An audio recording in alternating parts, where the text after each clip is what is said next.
की गवाही है एफबीआई के सामने अमेरिका के कोर्ट्स में कि David Coleman Headley, Tahawwur Hussain Rana, इन लोगों को मुरीदके में ट्रेनिंग दी गई थी। ये जो तस्वीरें अभी आप आज तक के स्क्रीन पे देख रहे हैं, ये आज तक ने 2 महीने पहले एक स्टोरी की थी और इसमें बहुत ही खास चीज़ है।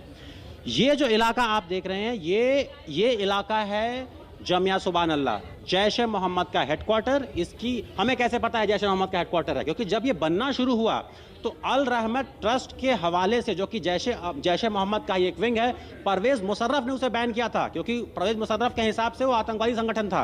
अल रहमत ट्रस्ट के नाम पे इस बिल्डिंग का निर्माण हुआ, जिसे जामिया सुभान अल्लाह के नाम से जाना जाता है, बहावलपुर में। बहावलपुर इसलिए खास, मसूद अजहर को लगता था ये जगह इतनी सेफ है क्योंकि यहाँ पे पाकिस्तानी एयरफोर्स का एक बेस भी है।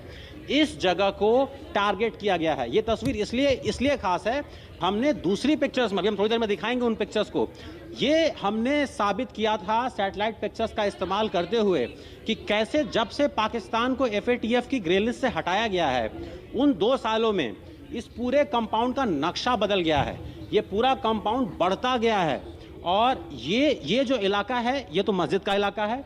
ये जो पीछे का इलाका है, ये तस्वीरें कुछ पुरानी हैं, ये जो पीछे का इलाका है, यहाँ पे कहते हैं मदरसे चलते हैं, हॉस्टल्स कहते हैं, लेकिन अगर हम अपनी इंटेलिजेंस एजेंसी की बात माने तो यहाँ पे उनकी ट्रेनिंग होती है।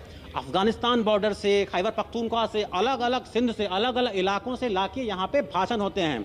जो हमारे पास डॉजियर है उसके हिसाब से मौलाना मसूद अजहर इस जगह पे पिछले साल नवंबर में आखिरी बार देखा गया था। इसके अलावा तलहा अल सैफ, रऊफ असगर, ये सारे लोग यहाँ पे रेगुलरली आते हैं। ये जो इलाका आपको दिख रहा है, ये एक स्विमिंग पूल है। आप खुद सोचिए, मस्जिद के पास स्विमिंग पूल। यहाँ पे जो नई तस्वीर अभी हम दिखाएंगे थोड़ी देर में, उसमें आप देख पाएंगे कि कैसे पिछले कुछ महीनों और सालों में ये सारे इलाके बढ़ते गए हैं। कुछ सालों में यहाँ पे नए बिल्डिंग्स बने हैं, इस तरफ नए बिल्डिंग्स बने हैं, यहाँ पे जानवर भी रखे जाते हैं, घोड़े पाले जाते हैं। ये प्राइम टारगेट है बहावलपुर पे जैश ए मोहम्मद का हेडक्वार्टर। दूसरा हेडक्वार्टर जो हम तस्वीरों में देख रहे थे, एक छोटी जगह है मुरीदके हमने पहली बार सुना 2008 में, जब 26/11 का हमला हुआ। और ये सिर्फ भारत सरकार के डॉजियर्स में नहीं है, US, UK, उन लोगों की तरफ से जो भी इनपुट्स आए और जो खुद डेविड कोलमन हेडली ने स्वीकार किया कि मुरीदके में लश्कर का ट्रेनिंग सेंटर था, हमें वहां ले जाया गया, वहां ट्रेनिंग चल रही थी। तो ये जो 2 टारगेट है, जिसे हम कहते हैं कि जिसकी कल्पना नहीं हो सकती थी, बालाकोट में स्ट्राइक करना, POK में स्ट्राइक करना, ये फिर भी एक्सपेक्टेड था। लेकिन ऐसी जगह जहां पाकिस्तान एयरफोर्स का बेस हो, कोई ऐसी जगह जो कि मेनलैंड पाकिस्तान का पार्ट हो, वो कल्पना से परे था। इस जगह पे जैश ए मोहम्मद के लोग अपने आप को बहुत ही सुरक्षित महसूस करते थे। ये हाईवे है पाकिस्तान का, ये हाईवे है। और ये जो इलाके हैं, ये इलाके आप खुद कल्पना कर सकती हैं कि पिछले कुछ सालों से यहाँ निर्माण कार्य बढ़ता जा रहा था। ऐसा नहीं था कि वो छुप के रह रहे थे। सबको पता है कि जैश ए मोहम्मद का हेडक्वार्टर यहाँ है, फिर भी उन्हें इस बात का इतना कॉन्फिडेंस था कि यहाँ पे उनका बाल भी बांका नहीं होने वाला है। आज उस कॉन्फिडेंस को कहीं ना कहीं भारत की सेना ने, भारत की एयरफोर्स ने उसको कहीं ना कहीं हरा दिया, उसको ध्वस्त कर दिया। लेकिन मुरीदके के साथ पाकिस्तान को 1965 का युद्ध भी याद आ गया होगा, क्योंकि जो भी 1965 का युद्ध याद करेगा उसे मुरीदके का हाल जरूर याद आएगा, वहां के टैंक बैटल्स जरूर याद आएंगे। पहलगाम का बदला पाकिस्तान ने देख लिया है। पहलगाम आतंकी हमले का भारत ने बदला लिया है। ये 9 ठिकानों पर 9 बड़े आतंकी ठिकाने उड़ाकर भारत ने यह बदला लिया है। उसके बाद की तमाम जो कार्रवाई चल रही है उस पर हमारी नजर है। पाकिस्तान की तरफ से बड़े स्केल पर सीजफायर वायलेशंस किए जा रहे हैं। कश्मीर से लेकर जम्मू तक के पूरे इलाके में, लाइन ऑफ कंट्रोल से लेकर इंटरनेशनल बॉर्डर तक, भारत की तरफ से जबरदस्त जवाब पाकिस्तान को दिया जा रहा है। लश्कर का ठिकाना, जैश का ठिकाना, हिजबुल का ठिकाना, सबको उड़ाया है भारत ने। ऑपरेशन सिंदूर इसका नाम दिया गया है। पाकिस्तान के 9 बड़े आतंकी ठिकानों को उड़ाया गया। अब से 3 घंटे बाद सेना की प्रेस कॉन्फ्रेंस होगी जिसमें जानकारियां दी जाएंगी। हालांकि बीती रात ही इस ऑपरेशन को लॉन्च करते ही भारतीय सेना की तरफ से सोशल मीडिया पर इसकी जानकारी दे दी गई थी। ऑपरेशन बता दिया गया था इस ऑपरेशन का नाम।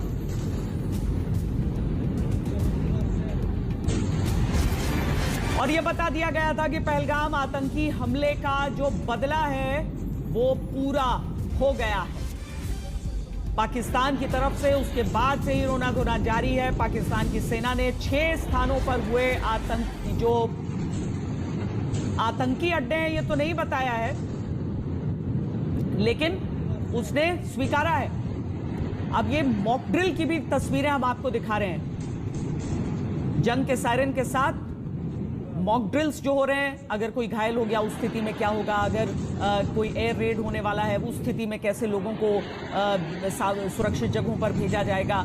ये जो शुरुआती चिकित्सा, प्राथमिक चिकित्सा जो होती है, फर्स्ट एड, उसकी ट्रेनिंग दी जा रही है। किन बातों का ख्याल रखना है, ये सारी चीज़ें जो स्थानीय प्रशासन अलग अलग शहरों में है, 259 जगहों पर देश में आज ये मॉक ड्रिल होना है। भारत एक विशाल देश है, भारत एक ताकतवर देश है, और अगर सीमा पर पाकिस्तान की तरफ से कुछ कार्रवाई हो भी रही है तो इसका असर बाकी हिस्सों पर नहीं है। भारत अछूता है उन चीजों से। पूरा देश एक साथ खड़ा है।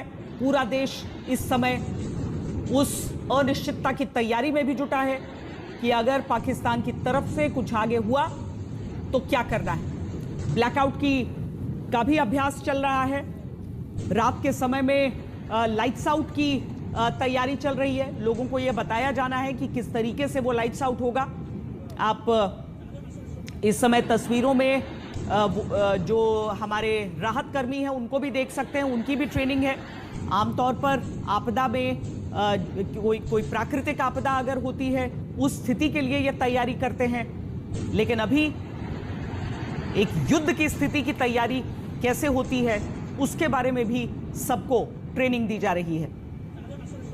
भारत ने बदला लिया है और अब तैयारी है। तैयारी दरअसल पहलगाम के हमले के बाद से उस प्रहार के लिए भी चल रही थी, और तैयारी इस समय इस बात की भी चल रही है कि अगर पाकिस्तान ये हिमाकत करता है कोई पलटवार की तो उस समय हम तैयार हैं।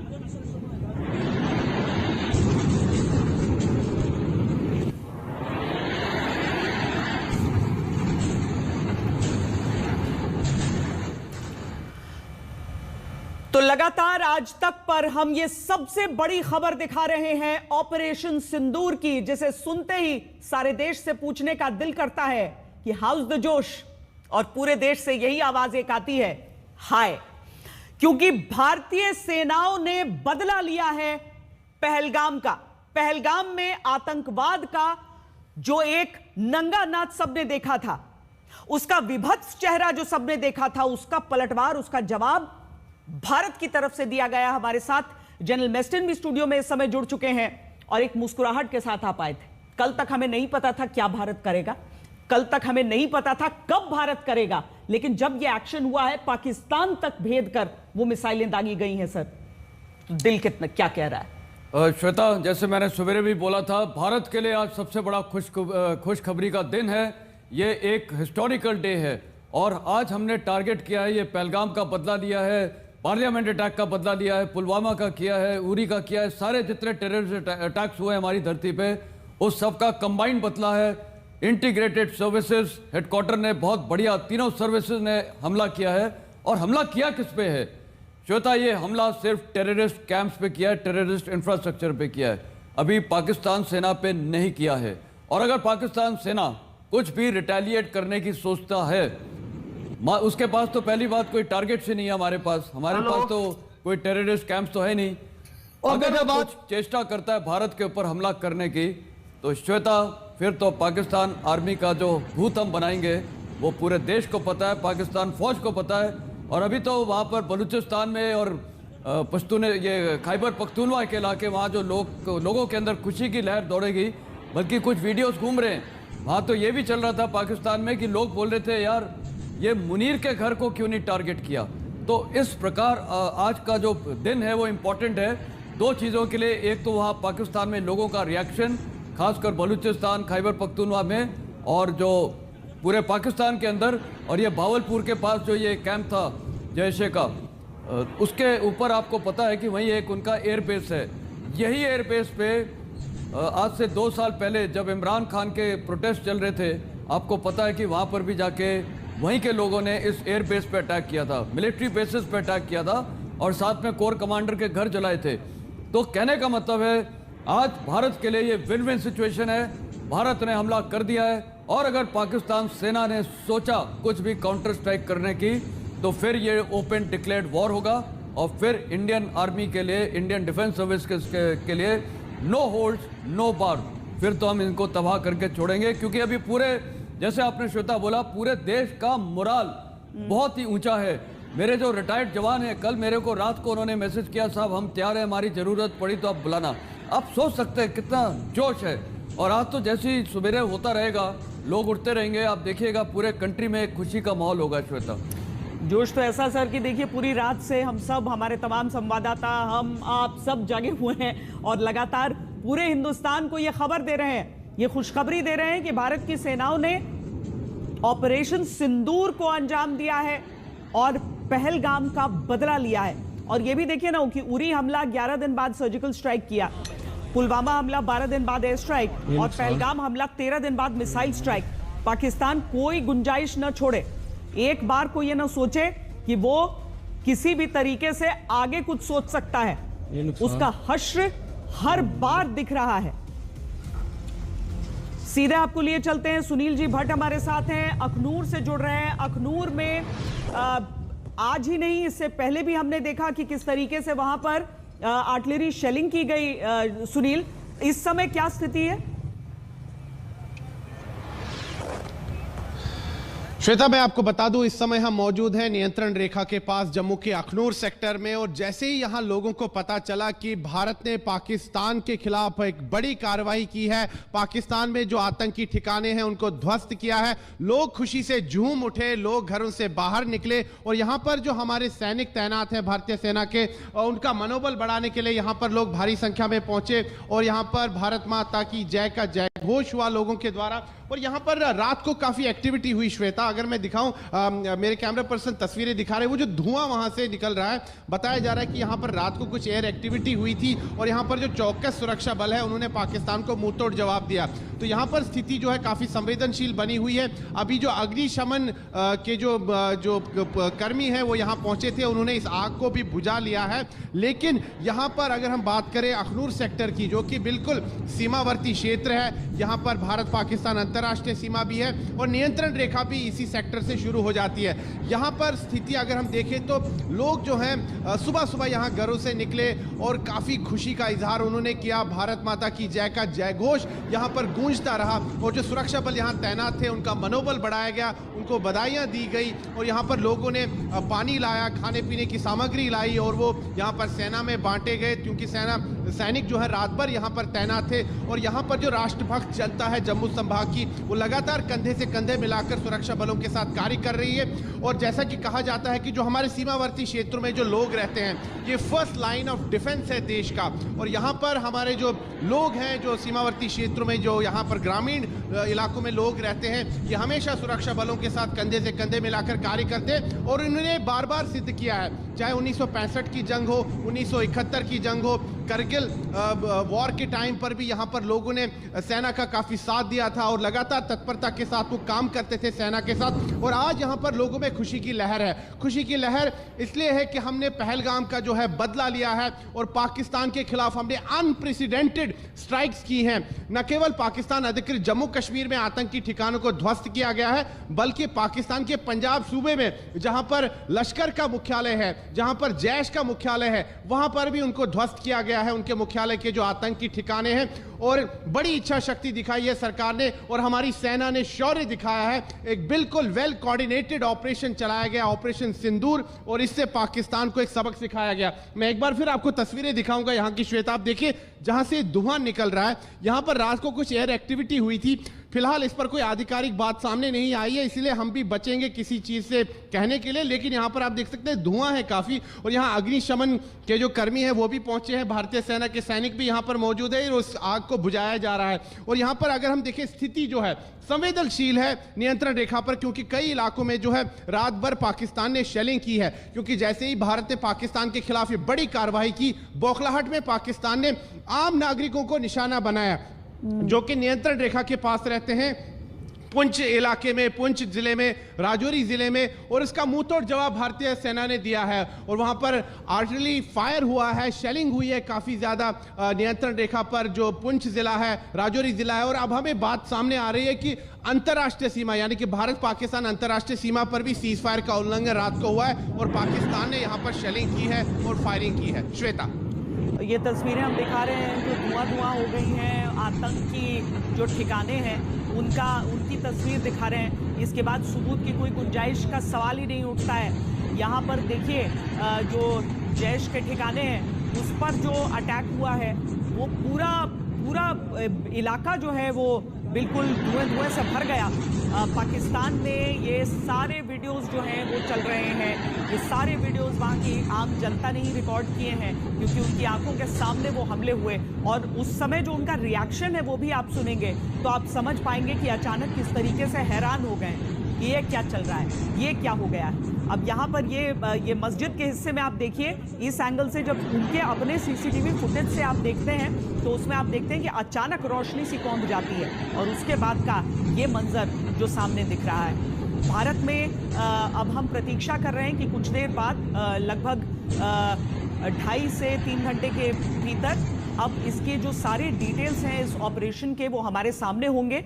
मंजीत इसके बारे में और जानकारी दे रहे हैं क्योंकि जो अलग अलग विभागों की बैठकें हैं, जो कैबिनेट की बैठक है, जो हमारी सेनाओं से जो बातचीत होनी है, वो सारी चीज़ें आज का दिन भी बहुत महत्वपूर्ण। ऐसा नहीं है कि एक हमला हो गया है, अब आगे की भी तैयारी है। वो मॉक ड्रिल्स भी चलेंगे और सेना की अपनी ड्रिल्स भी चलती रहेंगी। मंजीत, श्वेता, बिल्कुल अगले कह सकते हैं कि करीब 24 घंटे काफ़ी क्रूशल रहेंगे और इसीलिए सेनाओं ने अपने गार्ड डाउन नहीं किए हैं। तीनों सेनाएं हाई अलर्ट पर हैं। तीनों सेना प्रमुख अभी अपने ऑफिसेज में बैठकर पूरी स्थिति को मॉनिटर कर रहे हैं, सीडीएस उसको मॉनिटर कर रहे हैं। और चाहे हम हाई सी की बात करें जहां पर इस वक्त नौसेना की युद्धपोत तैनात हैं और लगातार हम अगर ज़मीनी सरहद पर देखें तो हैवी आर्टिलरी फायरिंग दोनों तरफ से की जा रही है। पाकिस्तान की फायरिंग के जवाब में भारतीय सेना लगातार उनको मुंहतोड़ जवाब दे रही है। वहीं अगर हम हवाई क्षेत्र में की बात करें तो वहाँ पर भी कई जगह पर स्क्रैम्बल की खबरें पहुँच रही हैं। कुछ नुकसान की भी बात की जा रही है, उसकी पुष्टि थोड़ी देर बाद हो पाएगी। लेकिन भारतीय वायुसेना लगातार पाकिस्तान की जो जवाबी कार्रवाई है हवाई मोर्चे पर उसको भी जवाब दे रही है। तो अभी अगले कुछ घंटे लगातार स्थिति पर नज़र बनाए रखना होगा और 10 बजे इस जो रात को मिडनाइट ऑपरेशन किया गया 12 से 1 बजे के बीच में और 3-4 घंटे के अंदर ये पूरा ऑपरेशन अंजाम दे दिया गया। और ये पहला मौका है, अगर 1947 से अब तक के पूरे इतिहास को देखें तो ये पहली बार है जब पाकिस्तान के कब्जे वाले कश्मीर से लेकर पाकिस्तान के अंदर घुसकर भारत की सेनाओं ने एक कोऑर्डिनेटेड ऑपरेशन के जरिए आतंकी ठिकानों को निशाना बनाया। और सबसे खास बात जो लाइन पहले दिन प्रधानमंत्री नरेंद्र मोदी ने ली थी कि हम इस बार जो आका हैं, असल जो मुजरिम हैं, उनको निशाना बनाएंगे। तो चाहे आप बहावलपुर की बात करें, मुरीदके की बात करें, वहाँ पर जो हाफिज सईद की बात करें, तलहा सईद की बात करें या बाकी जो उनके मसूद अजहर की बात करें, हालांकि ये बड़े जो सरगना हैं ये जब भारत की तैयारी थी उससे पहले ही ये सुरक्षित जगहों पर शिफ्ट हो गए थे। लेकिन उनके हेडक्वार्टर को पूरी तरह से नेस्त नाबूद करना अपने आप में एक बड़ी मैसेजिंग है कि भारत आतंक के खिलाफ कहीं भी किसी भी हद तक जा सकता है। और सबसे खास बात कि जिस तरह से की छूट इस बार प्रधानमंत्री नरेंद्र मोदी ने जो युद्ध के हालात होते हैं, आप देखिए कल जिस तरह से पूरे देश में आज मॉक ड्रिल की बात की थी, 54 साल के बाद 1971 के बाद मॉक ड्रिल पूरे देश में युद्ध के हालात में जो मॉक ड्रिल की जाती है उसकी घोषणा हुई, वो मॉक ड्रिल भी आज की जाएगी। तो ये सारी चीज़ें दिखाती हैं कि इस बार भारत ने आतंक के खिलाफ इस मोर्चे, इस बात को युद्ध जैसा युद्ध की तरह लिया और उसी तरह का जवाब भी दिया। जिस तरह से उनके बड़े हेडक्वार्टर जो सालों से, जहां पर 26/11 आतंकी हमले के को ट्रेनिंग दी गई, जहां संसद के आतंकियों को ट्रेनिंग दी गई, उन दोनों बड़े हेडक्वार्टर को, लश्कर और जैश, अगर आप देखें श्वेता, तो पिछले कई सालों में भारत में छोटे बड़े जितने आतंकी हमले हुए हैं वो कहीं ना कहीं इन्हीं दोनों जो बड़े हेडक्वार्टर हैं, लश्कर और जैश के, यहां से निकले। ये सारे टारगेट्स तय किए गए थे। अरविंद और जितेंद्र, मैं आपके पास आती हूं, लेकिन हमारे वरिष्ठ सहयोगी अशोक सिंघल भी हमारे साथ जुड़ चुके हैं। अशोक जी, आपने शांति की कोशिशों का दौर भी देखा है, आपने युद्ध भी देखा है, आपने वाजपेयी जी की वो अमन की आशा भी देखी है, वो उस बस की यात्रा भी देखी है, उन्हें जाते हुए भी देखा है, और प्रधानमंत्री नरेंद्र मोदी का दौर भी देख रहे हैं, जहां पर एक ऐसा वार किया जाता है जिसके बारे में हमारी सेनाएं कूच करके तो लाहौर तक पहुंच गई थी जब 1965 का युद्ध हुआ था। लेकिन आज जब हम बिना अपनी सीमा को क्रॉस किए पाकिस्तान को सबसे बड़ा संदेश दे देते हैं अपने हथियारों को, अपने मिसाइलों को दाग कर, तो ये दुनिया के एक मजबूत देश का मिसाल है। बिल्कुल श्वेता, इसमें कोई दो राय नहीं, और जो कहा वो करके दिखाया। प्रधानमंत्री हो या गृह मंत्री या डिफेंस मिनिस्टर, सबने कहा था उनको बख्शा नहीं जाएगा। उनकी कल्पना से परे जो वो सोच नहीं सकते, उससे ज़्यादा उनको उनका नुकसान करना पड़ेगा, उनके खिलाफ एक्शन होगा। तो वही जो सिर्फ पीओके में नहीं बल्कि पाकिस्तान के भीतर भी अपनी जमीन से हमला किया गया। टारगेट नया TV 2% cashback, daily groceries 2% cashback, dining out 2%, बस किसी भी बैंक का रुपए क्रेडिट कार्ड, और चाहे बिहार की धरती से कहा, उसके बाद कहा हो कि छोड़ा नहीं जाएगा उनके आकाओं को भी, आतंकियों को ही नहीं, उनके आकाओं को। तो चीज़ें बदली हैं, और चाहे वो सर्जिकल स्ट्राइक रही हो, एयर स्ट्राइक रही हो, और उसके बाद अब जो एयर स्ट्राइक की गई मिसाइल से हमला किया गया आतंकियों के ठिकाने पे, तो कहीं ना कहीं एक अलग दिखाता है, मजबूत इरादे दिखाते हैं, और निर्णय लेने की क्षमता जो एक दिखाती है कि निर्णय कैसे लिए जाते हैं। जो कहा है वो करके दिखाया। पूरा देश इस बात को लेके एकजुट था, सबकी उम्मीदें थी, सब कोई चाहता था कि कहीं ना कहीं पाकिस्तान को, आतंकियों को, उनके आकाओं को सबक सिखाना चाहिए। लेकिन पूरी तैयारी के साथ लगातार प्रधानमंत्री मॉनिटर भी कर रहे थे और लगातार बैठकें भी कर रहे थे।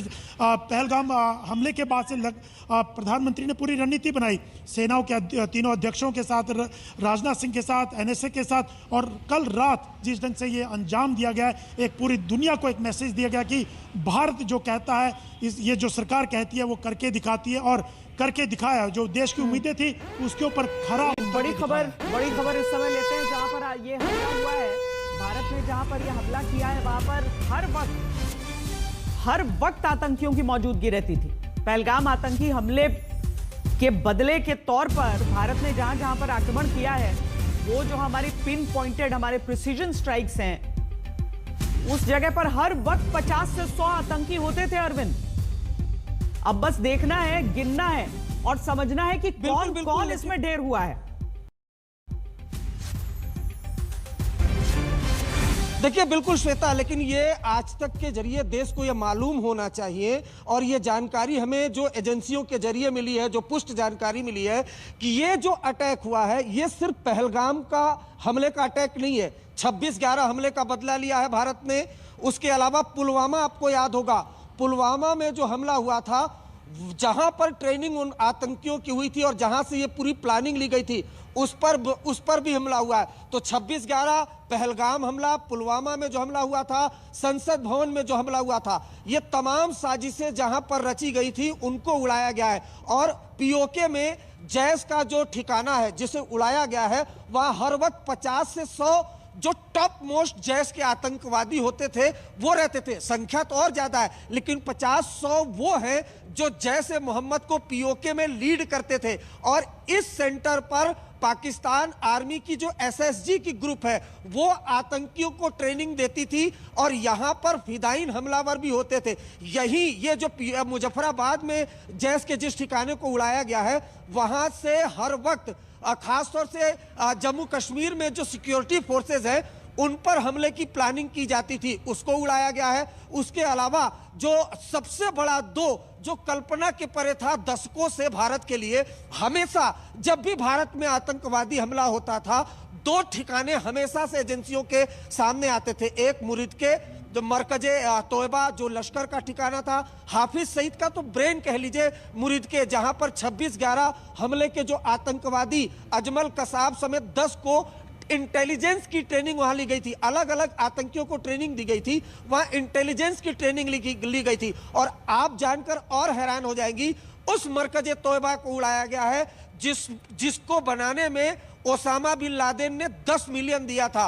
उस मरकज को उड़ा दिया गया है और वहां तो भारी तादाद में लश्कर के आतंकवादी रहते हैं। उसके अलावा बहावलपुर की बात कर लीजिए, जैश का ठिकाना, मसूद अजहर का ठिकाना, मसूद अजहर का ब्रेन, उसको उड़ा दिया गया है।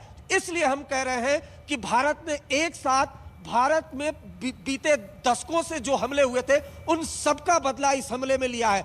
26/11 हमला बहावलपुर में जो आप सुभान अल्लाह मस्जिद है वहां पर हुआ था, वहां पर पूरी प्लानिंग हुई थी। संसद भवन का हमला जरूरी है एक एक कर गिन गिन कर चुन चुन कर एक एक जख्म का हिसाब हो। जितेंद्र, क्या तैयारियों की अपडेट आ रही है पूरी बॉर्डर को लेकर? न केवल लाइन ऑफ कंट्रोल बल्कि इंटरनेशनल बॉर्डर पर भी सतर्कता बहुत हाई रखी गई है। जितेंद्र, बिल्कुल श्वेता, रात से ही जो गृह मंत्रालय का कंट्रोल रूम है यहाँ पर तमाम अर्धसैनिक बलों के अधिकारी, इसके साथ साथ जो दूसरे गृह मंत्रालय और आंतरिक सुरक्षा से जुड़े हुए अधिकारी हैं वो इस कंट्रोल रूम में मौजूद थे। और जानकारी मिल रही है कि बीएसएफ को उसी समय अलर्ट कर दिया गया था, चाहे वो इंटरनेशनल बॉर्डर जम्मू का हो, पंजाब का हो, राजस्थान का हो या फिर बांग्लादेश की तरफ का जो इंटरनेशनल बॉर्डर है, यहाँ पर भी बीएसएफ को पूरी तरीके से हाई अलर्ट किया गया था। क्योंकि जिस तरीके की परिस्थिति इस वक्त बनी हुई है, भारत ने 9 जो टारगेट हैं वहां को हिट किया है और पिन पॉइंटेड हिट किया है। ऐसे में पाकिस्तान अगर किसी भी हरकत को अंजाम देता है या कोई हिमाकत करता है तो उसका जवाब भारत की आर्मी तो दे ही रही है, एयरफोर्स की तरफ से भी दिया जा रहा है और नेवी कोऑर्डिनेटेड वे में ये पूरा तरीके से ये पूरा जवाब उसको दिया जाएगा। लेकिन जो पैरामिलिट्री फोर्स है, आंतरिक सुरक्षा में इसका बड़ा योगदान रहता है। बीएसएफ को जो बॉर्डर पर लाइन ऑफ कंट्रोल के साथ साथ बीएसएफ जो है इंटरनेशनल बॉर्डर, इन तमाम जगहों पर मौजूद रहती है, उनको पूरी तरीके से अलर्ट किया गया और ये कहा गया है कि अगर पाकिस्तान की तरफ से शेलिंग ज्यादा की जाती है इंटरनेशनल बॉर्डर पर तो उसको उसी की भाषा में जवाब देना है। और बीएसएफ की जो आर्टिलरी है उसको पूरी तरीके से तैनात किया गया है और वो उसको लगातार जवाब दे रही है। श्वेता, एक सबसे बड़ी बात यह है कि जिस सवाई नाला की जो बात हो रही है मुजफ्फराबाद में, एक बहुत बड़ा ही ये आतंकी कैंप जैश ए मोहम्मद का था और उस दौरान इस कैंप का नाम सामने आया था जब इन्होंने पहलगाम में अटैक किया था और उसके बाद भारत ने जो है बालाकोट स्ट्राइक किया था। उस दौरान ये जानकारी पता चली थी कि आतंकवादियों को यहां पर लाकर के ट्रांजिट कैंप के तौर पर इसका इस्तेमाल किया जाता था, सवाई नाला जो कि मुजफ्फराबाद में मौजूद है। और यहां पर बाकायदे जैश ए मोहम्मद का एक कंट्रोल रूम 80